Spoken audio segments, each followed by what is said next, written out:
probably when I was in the 20s or whatever, and I was going through some real emotional things. I got into bed one night, and I was going to sleep, and I really felt this big, dark heaviness come over me, and it felt like a person got in the bed with me.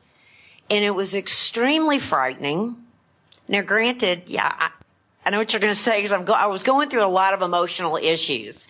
And so I was probably attracting whatever this was. But I'm telling you, it felt so real to me, this dark thing. And it got in the bed. And my grandmother was what you used to call her, they still call a spirit-filled Christian or whatever. And she always taught me, anytime you get in a situation where you feel fearful, say, I rebuke you in the name of Jesus Christ. I command you to leave right now, and you have to, so, go away. And I did. And I acknowledge your existence. Well, I didn't say that, but I said... But that's inherent in those words. Yes, in other exactly, words, exactly. I see you as big, bad, and awful. Right. And I will stand against you. But I really felt this. I felt this thing in the bed with me, and I was scared. You know what, Liz?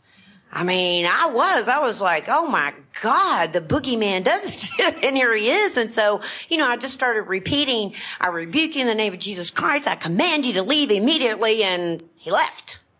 I said he, so whatever. But anyway, he left.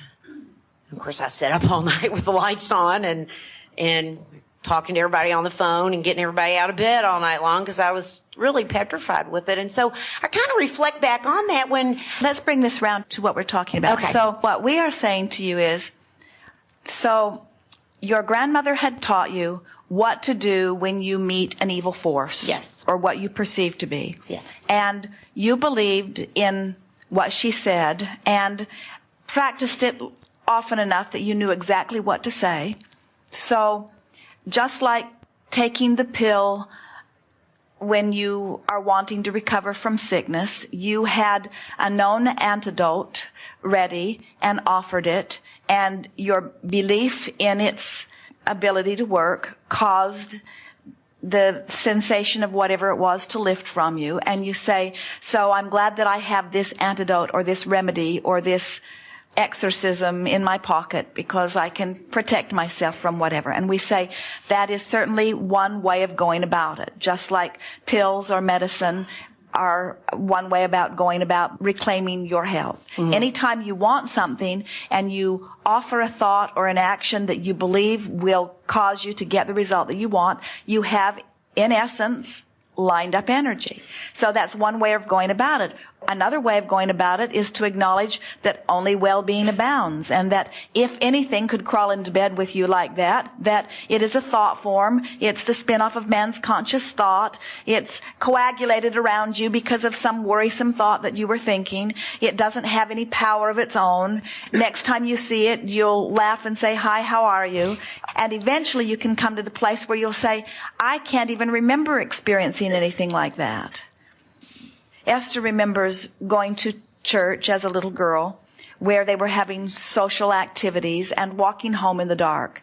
And she had about a half a mile to walk. And on this particular night, none of the street lights were lighted. And she was frightened. And she had on a heavy coat. She lived in the snow country. And her coat had big buttons on that she used to laugh and say the buttons were so big they were like dog dishes. The buttons were so heavy that they would constantly cut through the thread. And so Esther had pinned her buttons to her coat with big safety pins that held the buttons in place. So on this particular night, she is walking home, and the girls at church had been talking about the devil and about how he lurks everywhere and how you have to watch out. And Esther was walking home in the dark, certain that he was lurking. And she came down a very dark trail on her way home, and a neighbor boy who lived around the corner jumped out of the bushes at her to scare her. But because she was prepared for the devil himself, she had already taken her button off and put it in her pocket, and she had her safety pin ready. And she wounded this poor boy severely before he was able to tell her who he was. She was geared up and ready for anything. And that experience sort of shocked her into a different orientation. Somehow she, in that moment, realized that her fear and corresponding action were much more damaging than anything that she had ever found lurking in the bushes. In other words, all of those stories and all of that horror that had been presented to her, and the worst thing that ever happened is that she badly hurt her neighbor. It's terrible. And so there isn't anything worse lurking in the bushes for you than that. Really. Certainly nothing that has any power to assert itself into your experience. And the worst thing that can happen to you is that you can scare yourself into the place of disallowing your well-being. In other words, we are not wanting to deny that there is something that you can acknowledge as real any more than we would try to tell you that cancer isn't real. But cancer does not jump into your experience without a vibrational invitation, nor does anything that is uncomfortable, you see. And so when we get into these sorts of discussions, it's always uncomfortable because we cannot say that it is not reality because you have the ability to create anything. But we so much want you to understand that there is nothing that is out there that has the ability to assert itself into your experience. And all of these stories of protection and warning are advocating and encouraging the perpetuation of the things that you do not want. Physical man has such a distorted view because he does not understand law of attraction. He does not understand the law of inclusion. And so you have a war against drugs and a war against AIDS and a war against cancer and a war against terrorism. And your attention to these things causes more people to activate within themselves vibrations that cause them to include more of those things. And then they take the results of their activation as facts that they now use as the evidence to support their claims to frighten more people into the attraction of more things that they do not want. And then they go to great lengths to bring statistics and data about it, all to prove the existence of it. And we say, we're not arguing with anybody about the existence of anything. We're just encouraging a selective sifting of that which you want to attract into your experience. And we will never, no matter how many discussions we have, acknowledge that there is a source of cancer or that there is a source of evil. In every case, it's the shadow in the corner where the light was disallowed. That's all it ever is. And so the way you shine light on things is to look for what you want. You're just not ever going to be able to protect yourself from unwanted things because the protection of it activates the vibration of it and brings it into your experience, and you can't get around it. Exactly. That makes a lot of sense to me. So next time someone says you need to protect yourself from something, say to them, write out, protection of what I do not want is an invitation of what I do not want, because I cannot protect myself without activating the vibration that is the invitation. I choose not to think about it. Please speak of this no more to me. That's wonderful. That's a really great response, because sometimes I get in crowds and people will say, well, Debbie doesn't really believe in all this stuff over here. But it's like, that's right. Debbie doesn't believe in that. I don't like to go there. But you do. They make me feel wrong, in a group But of you people. do, you see. Well, you do believe. You had an experience. Right. You just recounted it to us. And Right. when you recounted it, you activated the vibration, and it exists within you. And it is only because it exists within you that you keep running into people that want to bring it up. Gotcha. And so what you're wanting to do is to move yourself into a new place. So you move yourself into the new place by recounting to yourself some of the things that we've said here today. Everything exists. In other words, there's a potential of sickness. There's a potential of wellness. But friends, use your logic. If there were a source you call devil, and if devil were anything close to what you have made him out to be, don't you think he would have done your damage long ago? Yes. In other words, don't you think the well-being that abounds would have been muted by this evil force that exists just to make your life miserable? In other words, use your logic. Well-being is what there is evidence of, and the lack of well-being is scanty by comparison. Look around, you see. Look around.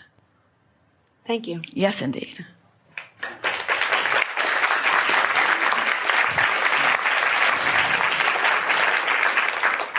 how bad can something be that only has the ability to crawl in bed and scare you? Did it touch you? Did it mess up your room? Did it mess up your hair? Did it leave red spots on your body? But what we are getting at is there's no power there. In other words, it's just a whole lot of hoopla about a whole lot of nothing that renders you powerless. And then in your feeling of powerless, then you don't let good things in, and then you make a case for it. We get a little stirred up over something that is such discomfort over nothing. We have enjoyed this interaction immensely.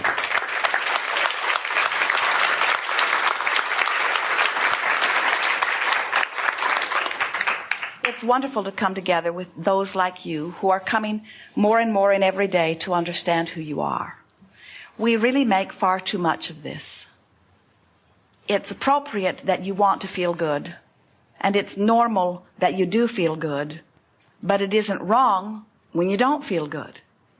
Just continue to want to feel good and let that be your dominant quest. And don't try to compare how good you feel with how good anybody else feels. Let how good you feel be only important as it relates to how good you have felt.